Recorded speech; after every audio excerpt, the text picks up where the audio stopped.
मणिपुर लेंगाक के हौजिक ओइरक्लिबा फिबम असिगी matangda union home minister Amit Shah गा दिल्ली दा उनरुरबा मतुंग बीजेपी की North East spokesperson Sambit Patra गा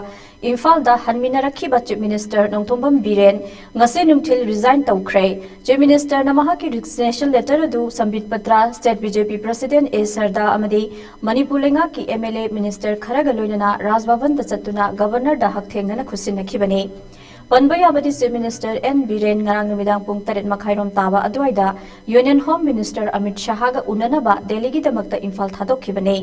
चीफ मिनिस्टर नंगसी नुमित युंगबा अदवाइदा union home minister Amit Shah गा उनरबा मतुंग बीजेपी की North East coordinator Sambit Patra गा लोइनना इम्फाल दा थोरखिबने मसिगी सुमथकता लेंगाक पाइरिबसिंगी मनुंगदा ओइरक्लिबा फेबम मसिगी matangda चीफ मिनिस्टर दा सवगतकदबा सिंग खंगदोकनबा ngarang बाबूपरादा लेबा चीफ मिनिस्टर की बंगलोदा ngarang फंगखिबा मिफम मदुदा एमएलए कुनमाथोय खक्ता सरुक याखिबने पनबयाबदी 32 सुबह मणिपुर लेजिस्लेटिव असेंबली की 3 सुबह मिफम हयेंग हौगदौरिबने मिफम असिगी मांगोइनना हौजिक स्पीकर की ट्राइब्यूनल दा एमएलए 13 की डिस्क्वालिफिकेशन केस की हियरिंग लोइसनखिबगा लोइनना स्पीकर ना जजमेंट रिजर्व तौदुना थमखिबने मरक असिदा हयेंगदगी फंबा हौगदौरिबा असेंबली मिफम असिदा ओपोजिशन पार्टी ना नो कॉन्फिडेंस मोशन मूव तौरकपा याय हाइनसु पानरिबने।